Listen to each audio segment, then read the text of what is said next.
fine. So don't let the technology scare you off. Yeah. Well, shall we get started? Yeah. With the the formal interview. So welcome everybody. My name is Jack from Teaching ESL Online. If you are here live, then please join us in the live chat.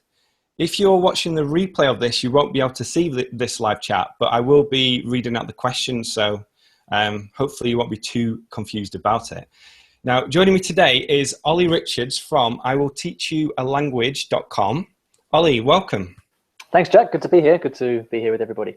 And it's Olly's birthday today. So wish him a happy birthday in the chat if you're here live, or if you're watching the replay, you can do that after the fact in the comment section. So Olly, I thought we'd start with languages, because that's what you're known for, about how to teach people a language, but also how you have learned languages too. So when did you get started with learning foreign languages? Yeah, so I'm one of these people who was kind of a late starter. So I didn't speak any languages until I was about 19. And I did do your kind of typical language classes at school, but I was like everybody else. I didn't know why I was doing it. I was bored stiff and didn't do very, very well. Something changed when I was about 19, and I think it was, I was at university in London. I was studying music, and I actually had a job in the local Cafe Nero, if anybody knows it. It's a well-known coffee shop chain in London, and I'd worked there for a couple of months when I was a poor student. And when I was there, I was working with all of these people from different countries. There was people from France and Spain and Italy and Sweden, and I kind of realized that these people were all here in my country, in the UK, speaking English, learning a second language, speaking English very, very well. And there was and I couldn't reply to them, any of them in any of their language. And I just kind of felt a little bit useless. But they were all really cool people. And I didn't really know it at the time, but I think I've always enjoyed meeting people from different countries and backgrounds. And so I really identified with a lot of these people. And I kind of thought at the time, well, wouldn't it be cool to be able to talk with them in their own language? And so I set off learning a little bit of French and Italian to be able to chat with those people at work. So that was really the beginning when I first got kind of tuned into why learning another language might be cool. Right. And what was that initial process like? Just like scrambling around in the dark, like not knowing what to do. I had no idea. I mean, the only experience I had of learning languages was what we did at GCSE, which is high school exams, for those of you who aren't from the UK, and it's just kind of teacher led. I mean, we used to have to memorize lists of words and endless exercises, endless kind of repetition of bland phrases. I mean, so that's kind of all I knew. I mean, I did the only thing I knew how to do. I kind of went out and I got a kind of self-study book, and I wrote out lists of words. I just did kind of whatever came to mind, really, whatever I thought would work. But right, yeah. So I remember very clearly what it's like at the beginning stage of learning a language, and I think the thing that really sticks out in my mind is, which has luckily changed now, is this thing of starting to do something but not having a vision of how you're going to get to your goal, not knowing not having an experience or not having experienced the process of learning a language to a higher level. Before you've actually been through that, you don't know what to expect, and so you've got no way of judging whether what you're doing is right or effective, and so it's quite a complex, challenging situation. Yeah, that's so true. I remember when I started with Spanish, it was the Michelle Thomas tapes. And I was like, okay, I'm intermediate now. I'm on the intermediate CDs. And, I had no idea what was involved and, exactly the path that you had to take to reach that level. Phoebe has a question. She's watching live. Did your first language influence learning your second language? Absolutely. I mean, it's unavoidable. I mean, English. I mean, when you're learning any new language, and you want to express yourself, let's say that you you're having a conversation with somebody in a second language, and you don't know quite how to ask a certain question. The only way that you have of guessing how to say it is by taking your first language as a barometer. So, like a question form in English, like do you plus verb, like that's our default position, right? And so for lack of any better knowledge, that's what we would use to ask the question. And in some languages that works, in some languages it doesn't, but that's our kind of best guess. And so, your first language is it's always going to influence what you do. And again, sometimes that can be a big help. Like for example, in Japanese, there's a lot of English loan words that they use in Japanese, so you can often do a good guess. But then in a language like Chinese, your known vocabulary is of virtually no use because almost everything in the language is different. So yeah, that is inevitable, that kind of interference from your first language. And so the first foreign language you learned was French? Yeah, at the beginning, I kind of did a bit of French and a bit of Italian at the same time. Right. But it ended up becoming French because I shortly after moved to Paris and spent 6 months living in Paris. So that's when I focused on French. Jonathan wants to know when you were there. That was 2000, year 2000. Okay. And then after you reached that advanced level of French, did you have that ambition to learn more and more languages, or was that something you just fell into? No. It was well, a bit of both, really. I mean, the ambition came. I mean, it was just the obvious thing to do because when I was working in Paris in a youth hostel, so I met people from South America, from Italy, and because I kind of become interested in that learning thing. Then after learning French, and I said, well, why not learn Italian? I mean, why not? I mean, I've got time, I've got the ambition, the motivation. Why not go for it? And so it was kind of the obvious next step. I went from French to Italian to Spanish and to Portuguese, and in each case it was a fairly logical step because of the way my life moved at the time. I think all the languages I've ever learned have always been influenced by my life situation. If I had, for example, left school and gone to work as a mechanic in a garage in rural England, I would probably never have learned any other languages, simply because of my surroundings. So I think it was because of the person I was and the life that I led at the time that made the language learning the obvious thing for me to do, I think. Very cool. And when did you start the blog? When did this come about? Okay, so many years later. I mean, so like I said, I was studying music, and I did a music degree in London, and I went traveling after that, and I came back to London. I had started a business, an unrelated business in London, which I did for a few years. And languages were always a kind of incidental thing in my life, really. Even in 2009, when I went off to start teaching English for a few years, the languages that I was learning myself were just kind of incidental. It was just kind of a hobby, and something that I loved to do just for myself. It wasn't until 2013, a couple of years ago, that I even considered actually using that experience and trying to do something with that. And even at that time, the concept of a business just wasn't really on my radar, because like most people, I didn't understand what a language-based business could be if it's not face-to-face teaching. That's what we know, right? I didn't have an understanding of the online world, how you can leverage that to, what an online business looks like. I had no concept. So, I mean, it was in 2013, so over 10 years later, that I actually started the blog. And from the process from that blog becoming a business, again, was a very organic thing as I educated myself and learned more about online business and marketing and things like that. Sure. The website we're talking about is iwillteachyoualanguage.com.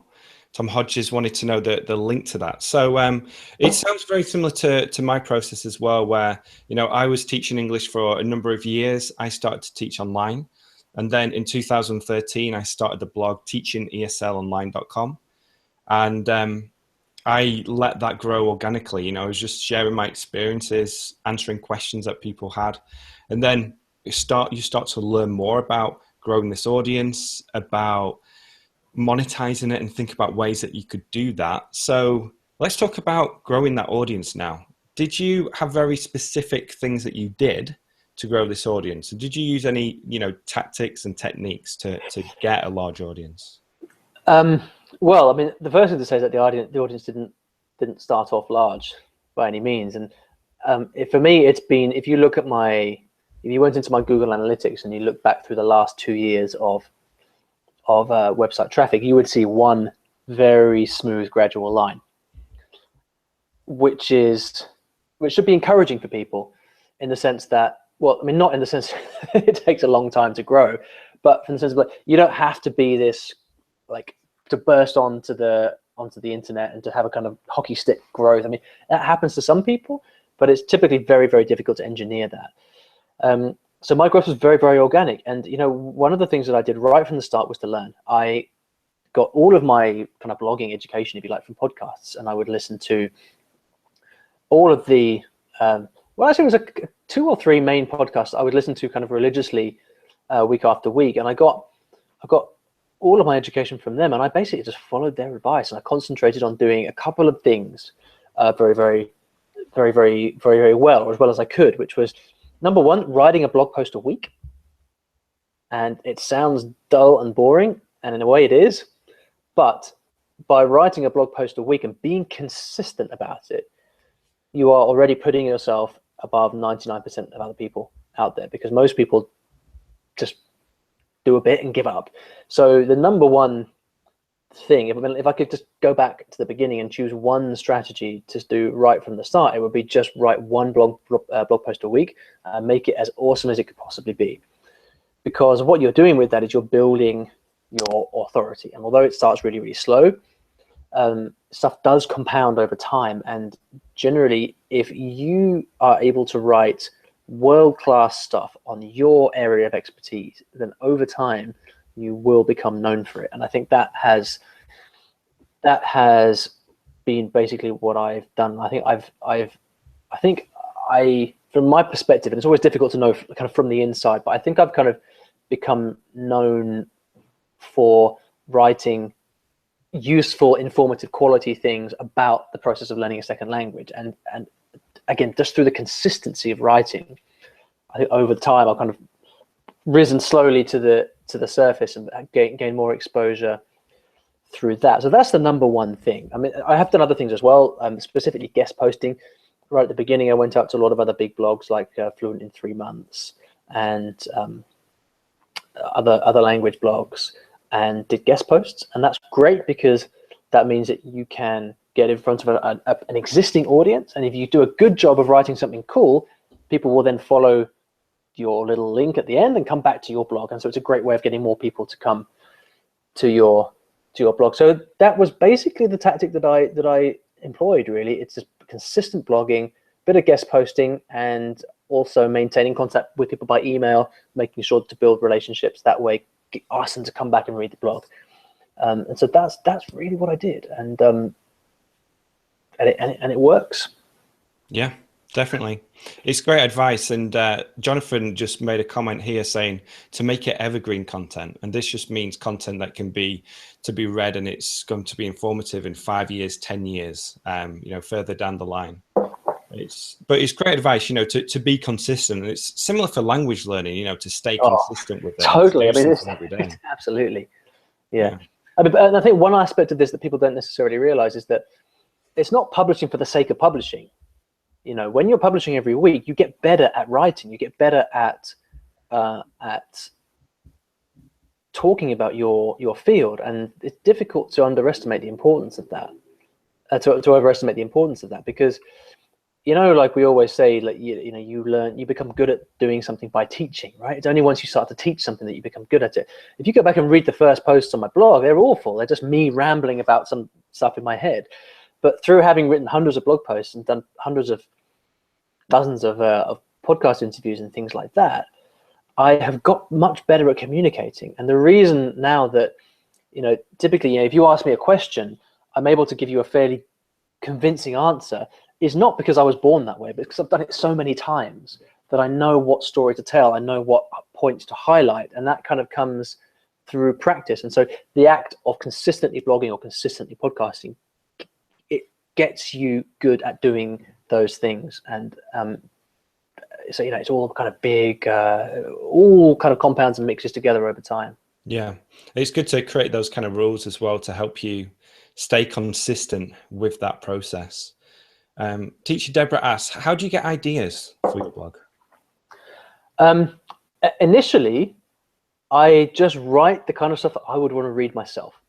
So, for example, when I first started, I wrote a lot of stuff about Japanese because I've been living in Japan, and so I had all these questions in my mind, like, how can I do this in Japanese, or how can I do that? And so I just wrote loads of cool stuff. Like I wrote a post called "How to Find a Language Partner in Tokyo," or 28 Japanese conversation starters. All cool things that I would have wanted to read myself. So that was one thing.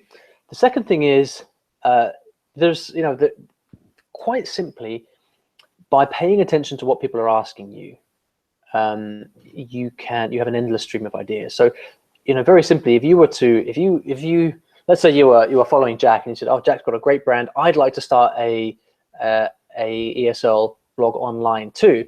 Well, quite simply, all you'd have to do to start is to go through this chat box here, look at all the questions that people have asked, and for each question that's been asked, you write a blog post that responds to that question. And straight away, you've got like 20, 30 great blog post ideas right there. So the kind of lesson from that is respond to the questions that are being asked. And in these days, like in Facebook groups, you can go into any Facebook group on any topic under the sun, look at what people are asking, and then write, and then teach them. Definitely.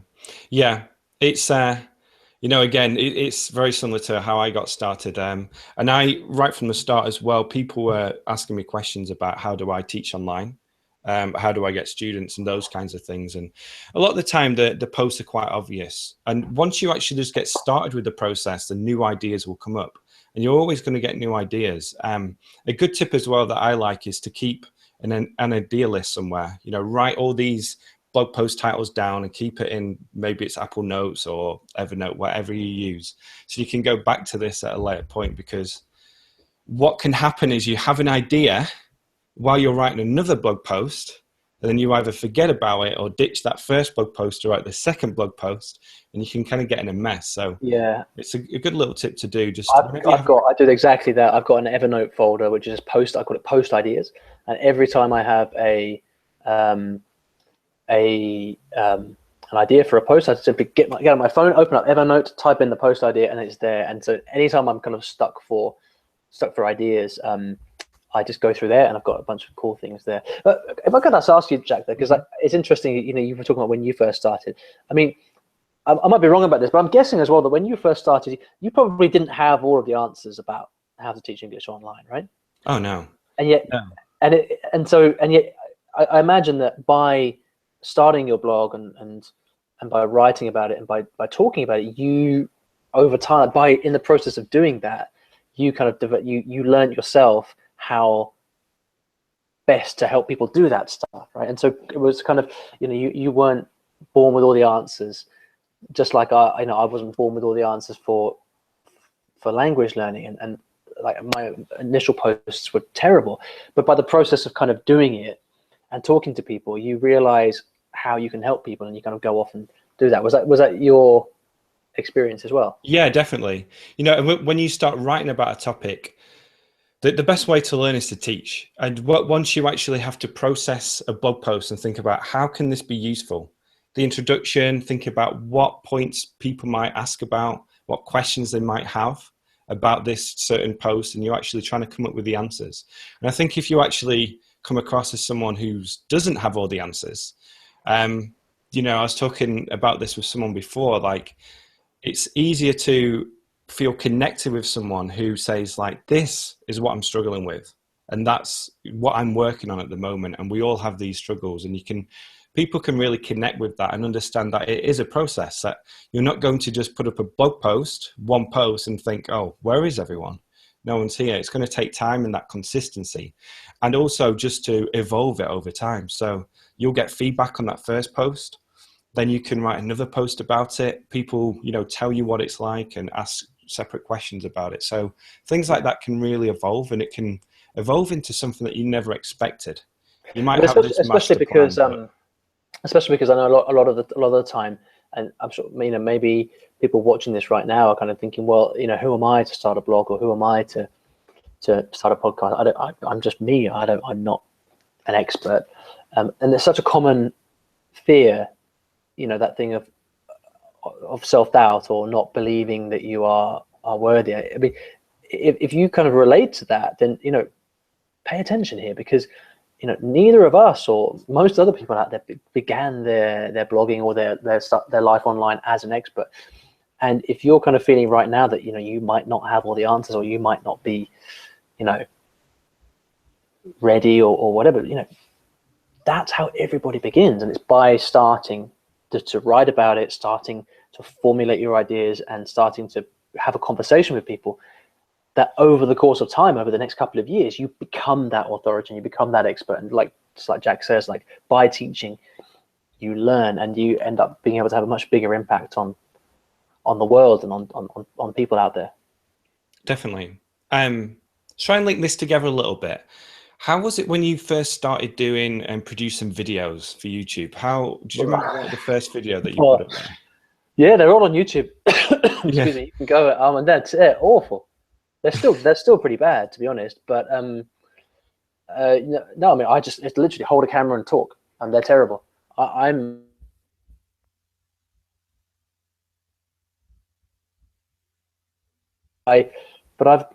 think what I've learned about doing video is that you have got two choices with video. I think either you do very produced, very polished content, which takes commitment and takes dedication, to say, right, and it's probably going to be your main thing, to say, right, I'm going to have a YouTube channel on teaching I don't know, how to grow trees in your back garden or whatever, and that's what I'm going to do. That's going to be my thing, because you have to put a lot of time into creating good videos. Or you say, you know what, I'm just going to be the guy who talks to the camera, and I'm just going to give you straight tips. And if you do that, all you need to do is get your iPhone out, hold it up, and record. And that's the approach that I take, simply because video is not my main thing.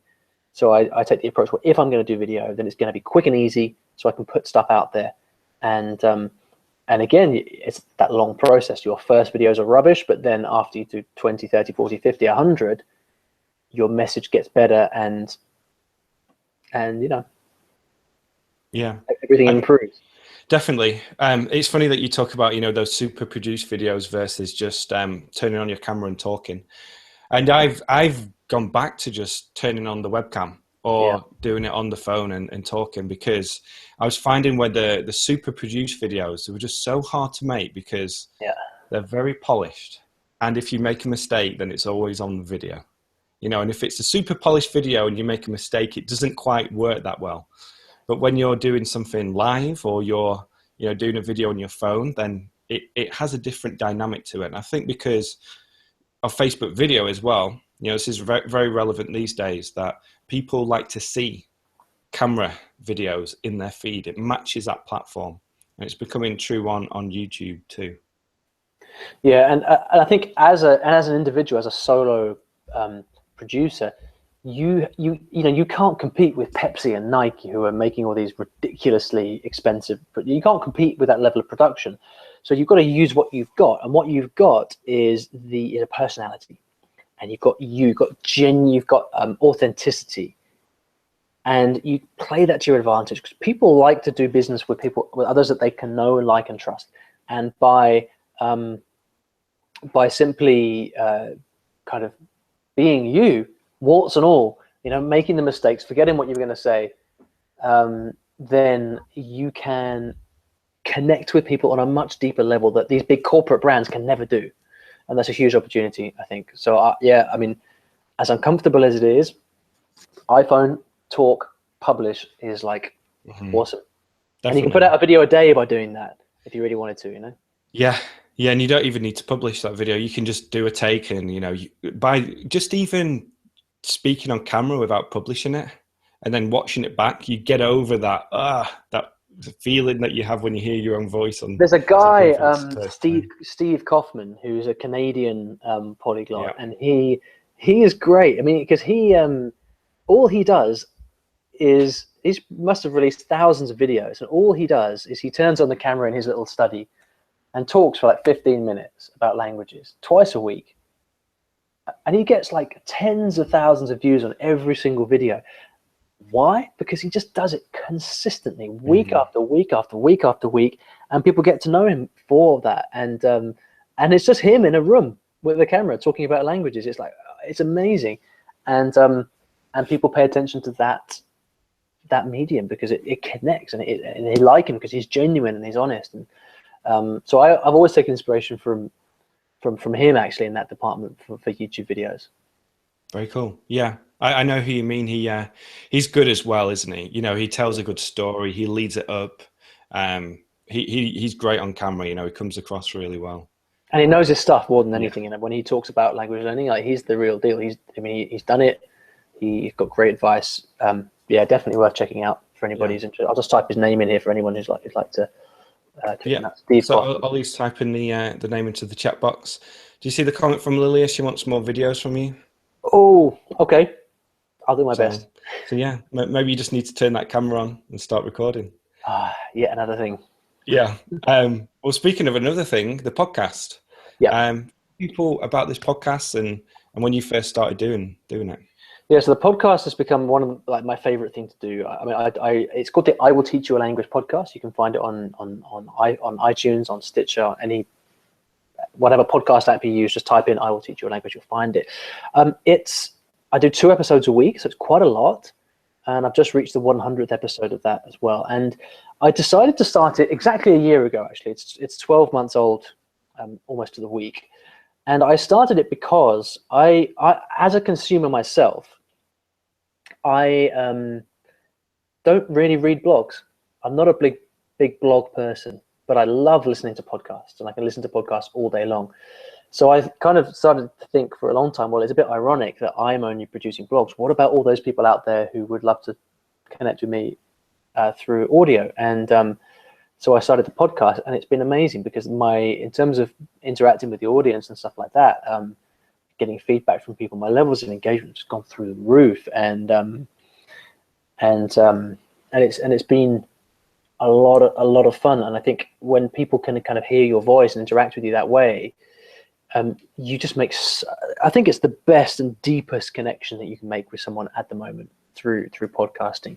I mean, webinars are maybe a good competition. I mean, this kind of thing is cool with video. This is like a podcast with video, isn't it? With interaction, so it's even better. But in terms of like consumable content with people that people can access on their phones, podcasts are really, really great. So yeah, I started that almost a year ago, and it's been fantastic. So are there any sort of particular areas of that you'd like to? Yeah, definitely. I'd love to know if you had an idea of what the episode was going to be like for episode 1, and if that's evolved over time.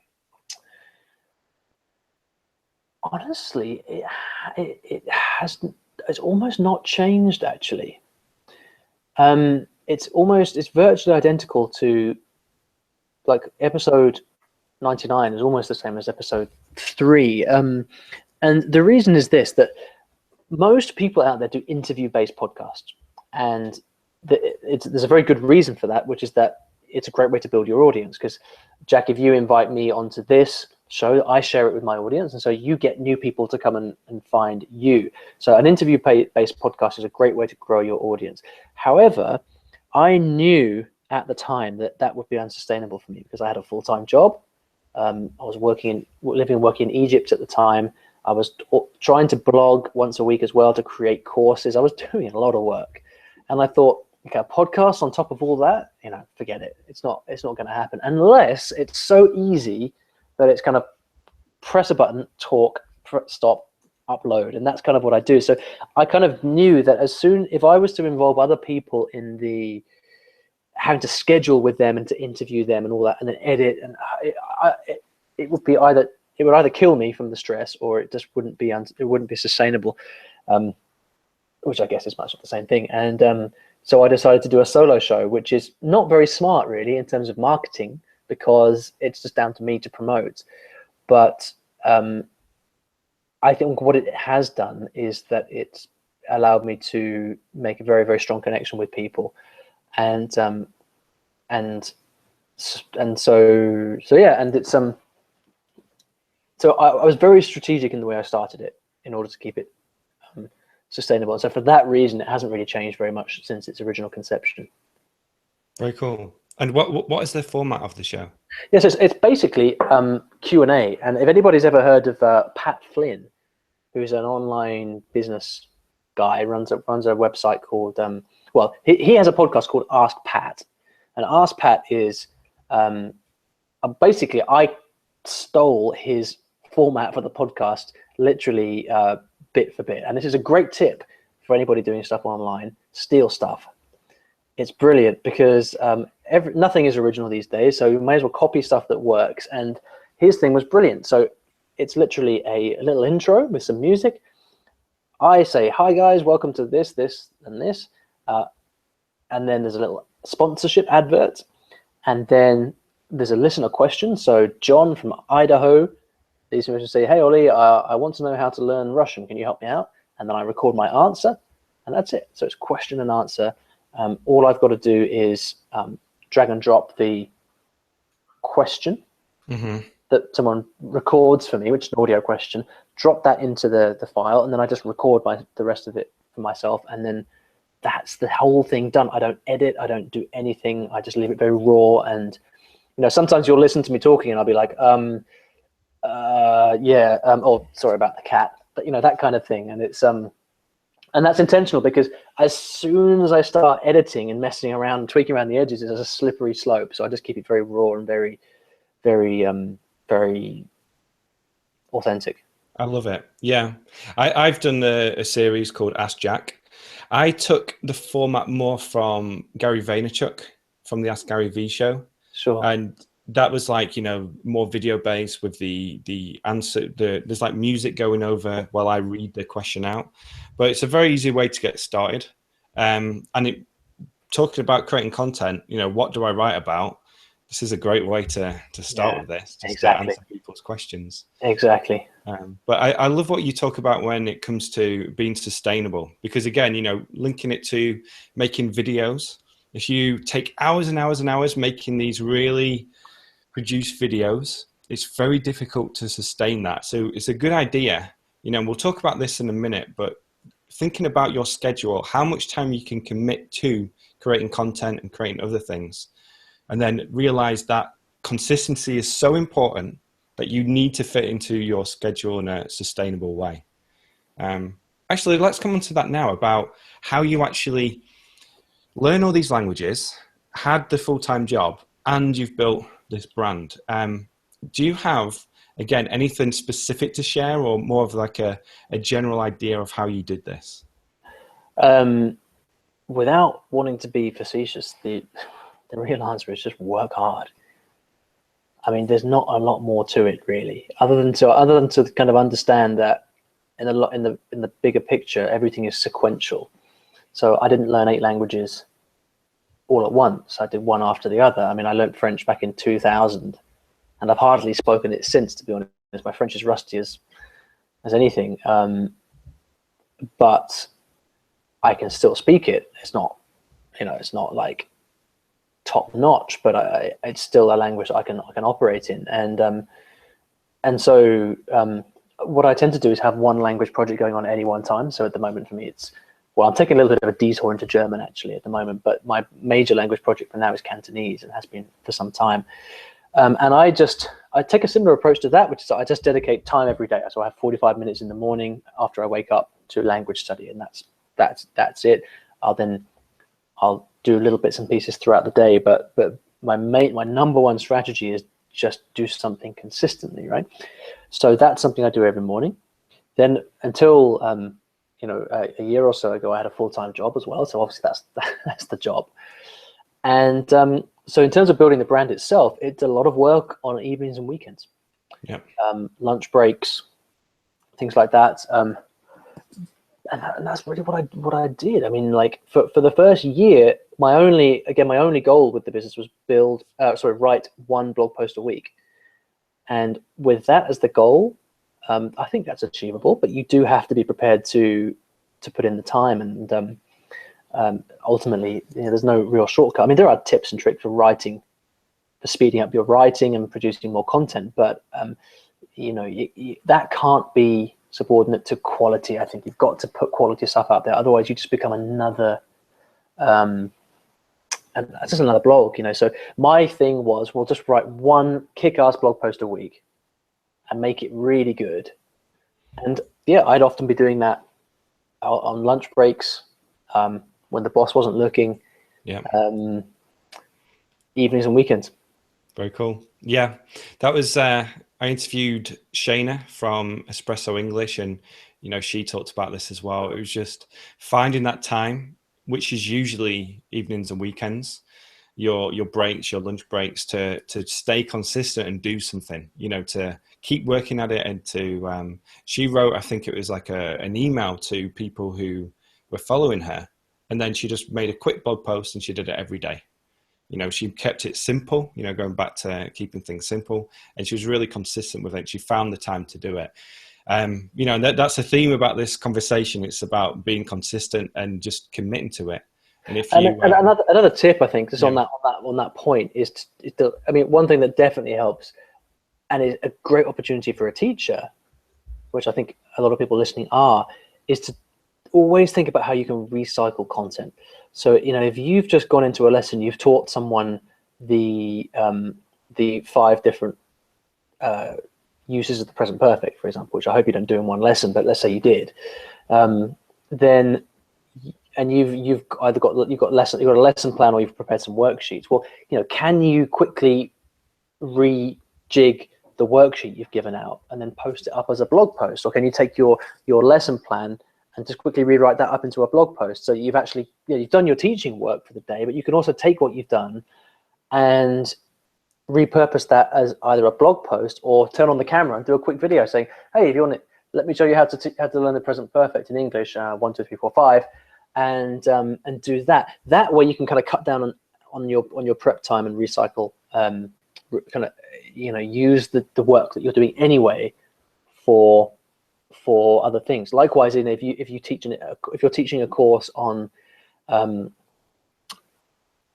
IELTS, for example, I think we were talking about this the other day, Jack, when we were about IELTS, and if you have taught an IELTS course before with your students, well, could you take that course and then develop that into an online course, for example, using materials you've already got? So it's definitely good to look at ways of repurposing stuff that you've already got or that you're already using in such a way that allows you to put stuff out faster. Love it. Yeah, great tip. Definitely. WordPerfect English has asked a question, and it was the one I was going to ask next, and it's, how did you transition from a free blog to a monetized business? Yes. Well, it's a long topic, as you can expect, and it's one of the main things. I mean, there are entire books, blogs, podcasts dedicated to this, which is how do you monetize? Obviously, like Jack, you let me know how deeply you want to get into this, but obviously you can make this very complex, or you can make it very simple. And the very, very simple answer to that is you solve somebody's problem. So let's say you have a blog which, with a lot of people who are learning English who follow you, the most direct way of monetizing that is to find out what their biggest problem is. Let's say it's phrasal verbs, which is a common problem for English learners. And then you would ask them, hey, what do you find difficult about phrasal verbs? Let them tell you in a survey or an email or something like that. And then you write a little PDF guide, or you create a video course or something like that teaches them exactly that. You are guaranteed to sell things and make money from that, because people who know, like, and trust you have already told you what they're struggling with. All you have to do is provide a solution. This is the like this, if you strip away all the other extraneous stuff about online business, that's at the core. Now, that's how you start to make money. You can do other things, like you can sell, promote affiliate products, you can have advertising, things like that if you want. But that's how you begin to actually do business in the first place. Where that becomes more of a challenge is, well, how do you scale that and take it from selling a few courses here or there to actually generating an income that can replace your day job, for example, and beyond. And that's when you have to start to learn about marketing, which is again a very, very different topic. But if we really boil it down, which is exactly what I did. I mean, I simply asked, I emailed out my list and I said, hey guys, what are you finding most difficult with your language learning? And they told me, and I made a 5-part live webinar course for them that I charged a couple of $100 for, and had a bunch of people sign up. And so that was kind of the beginning, and that's how I started to earn from that in the first place.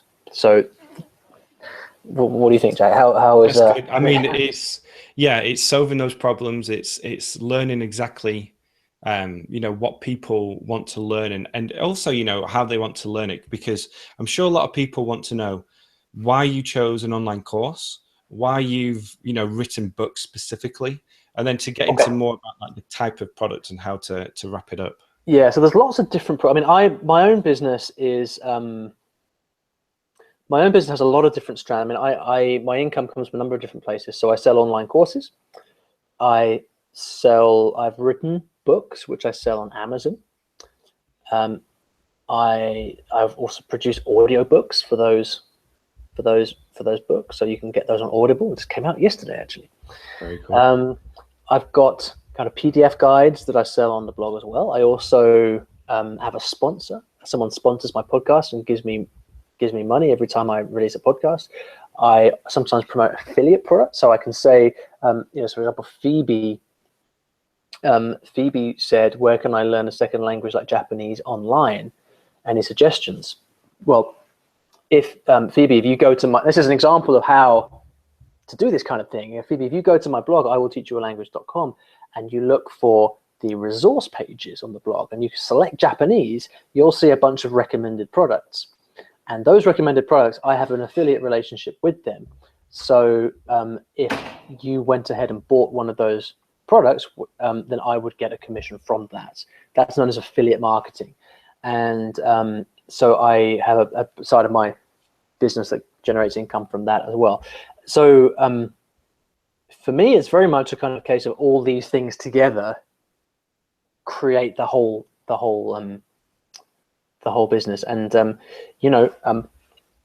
one thing I would say to people who are at this stage, maybe you have an audience already and you're looking for ways to monetize it, is don't spend years just thinking about it and browsing blog posts about monetizing.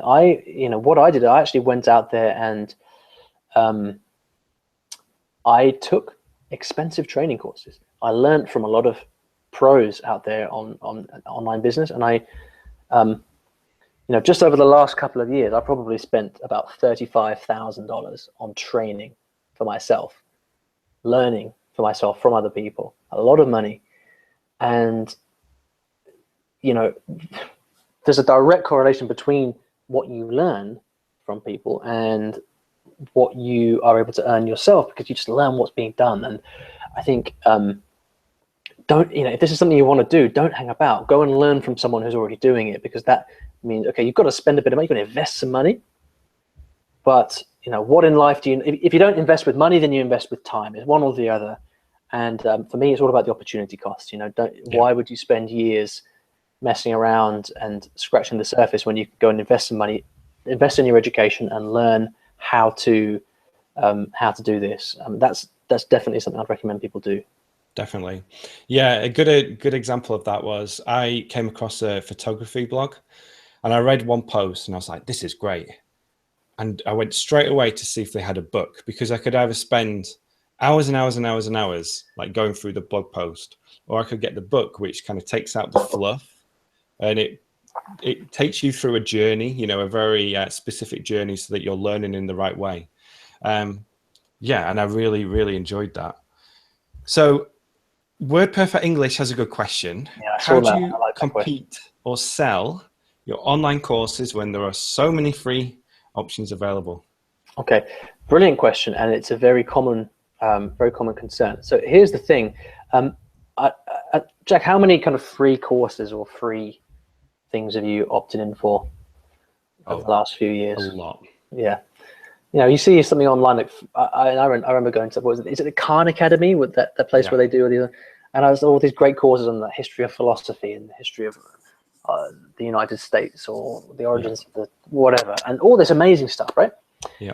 World-class education is there and available for everybody for free, and yet most people simply won't do it.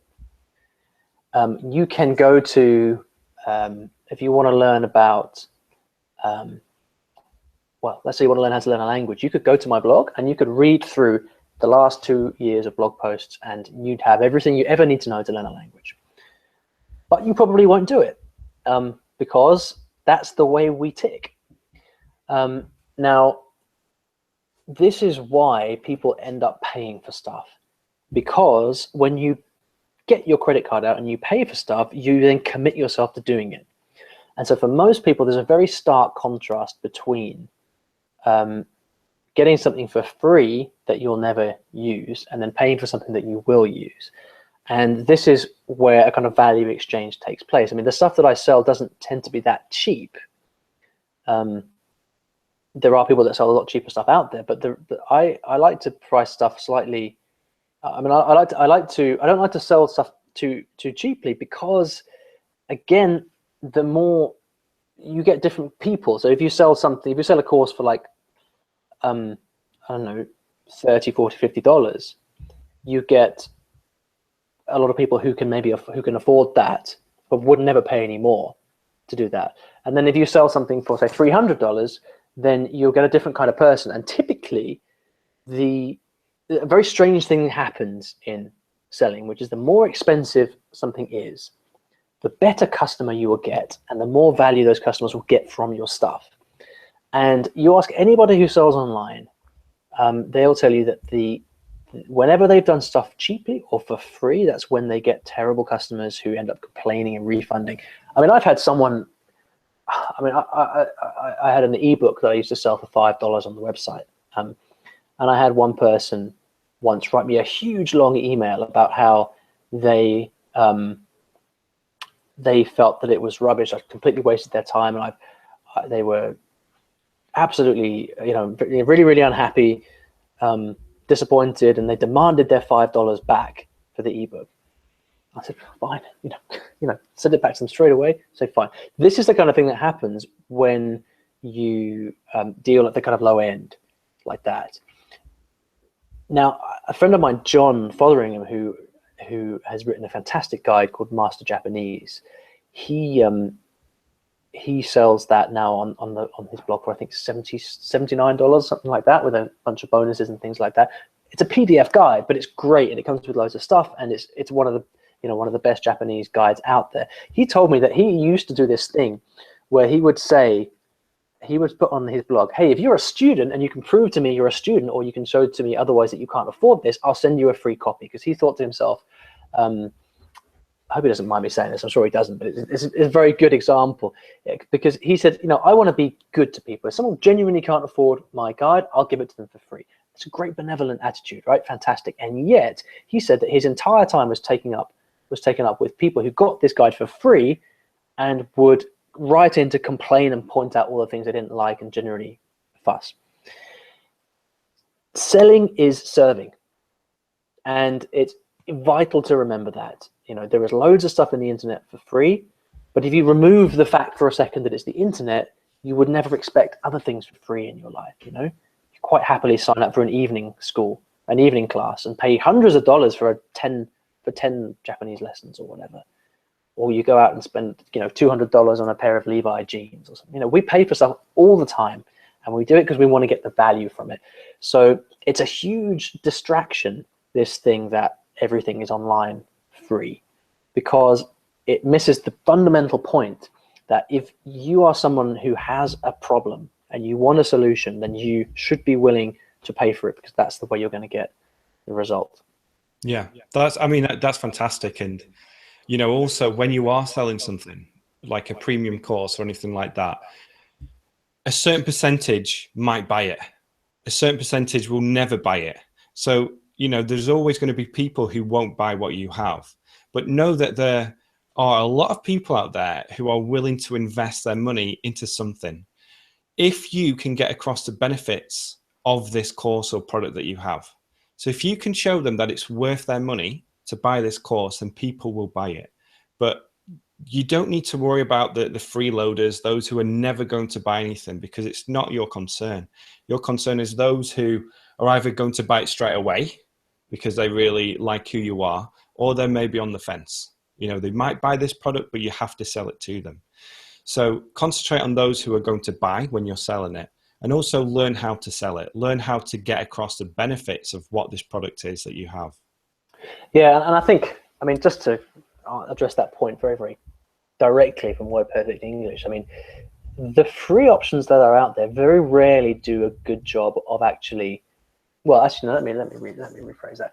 The main opportunity that you have when presenting something for sale is to package information in an easily digestible way that delivers a result from start to finish.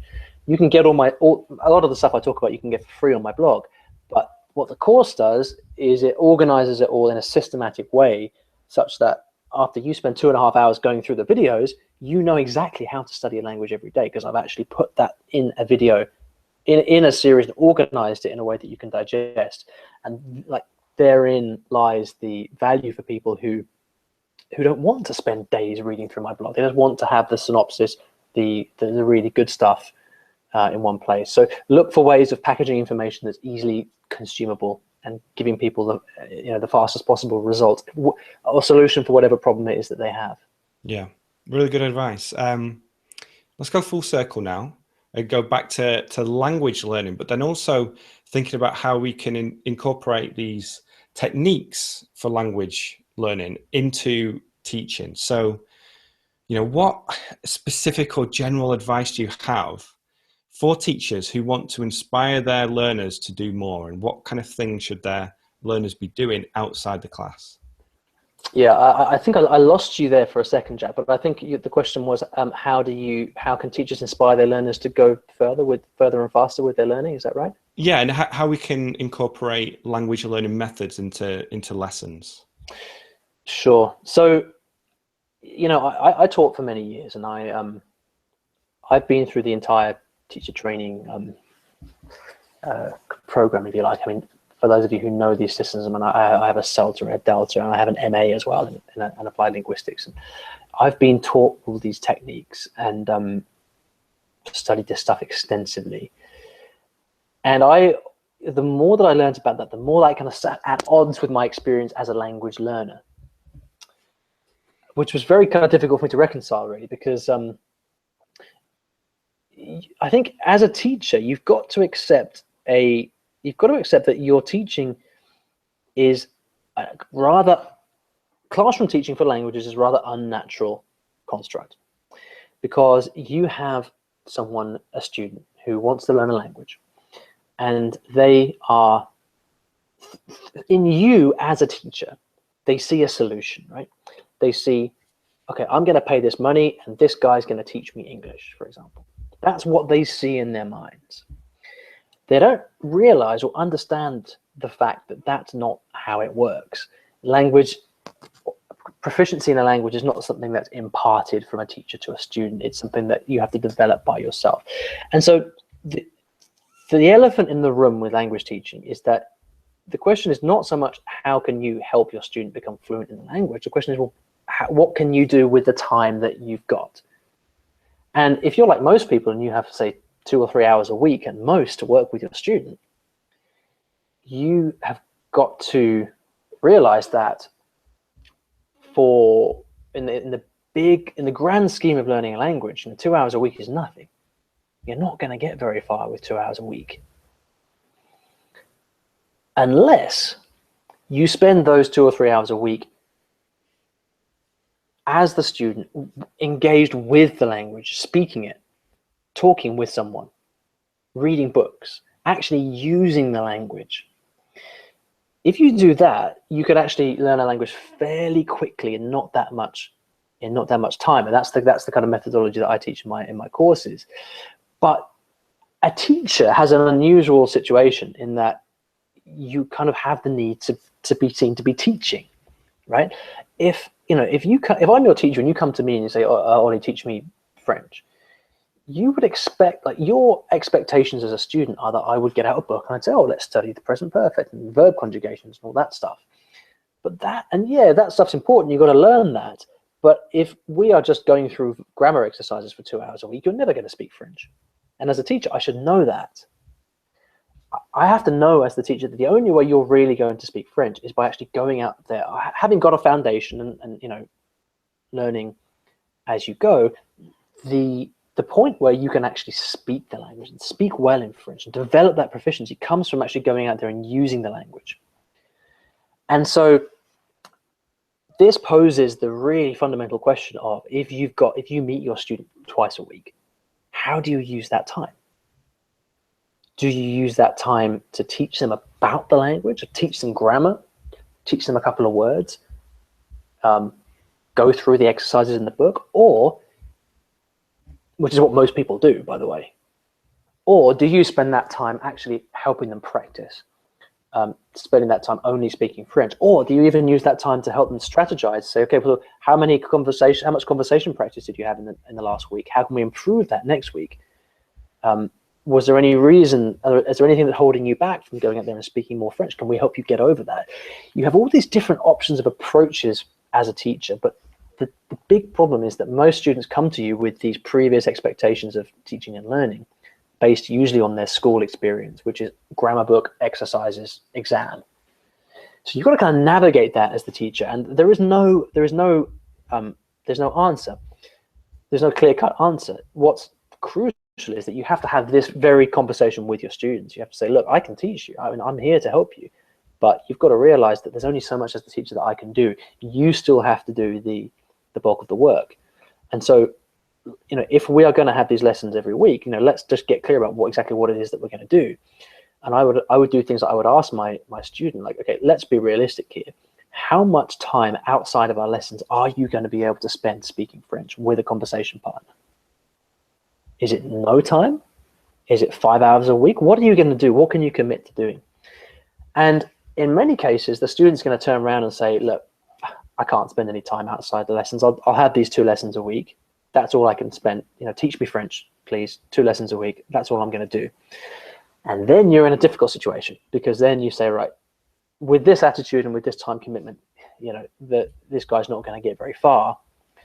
So it becomes a question of, right, well, do I use the little time we've got to actually practice speaking French and grow his confidence with the language? Or do we just go back to the books and study that way?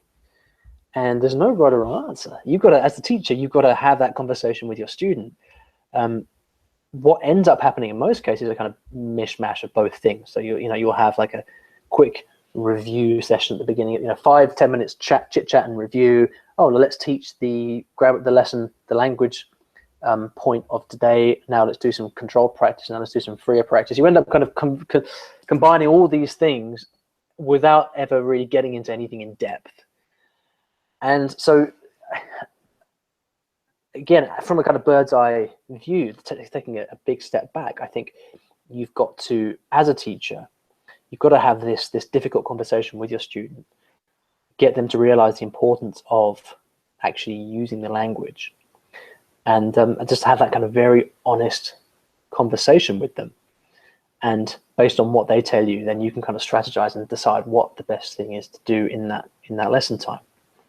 So that's my answer. Yeah, we could talk about this forever. Go into it. I'll just read a couple of comments. Jonathan says, the more I teach, the more I realize I can only accompany a student on their learning journey and just guide and coach them. The student teaches themselves. And I think you've, really done well to highlight that problem.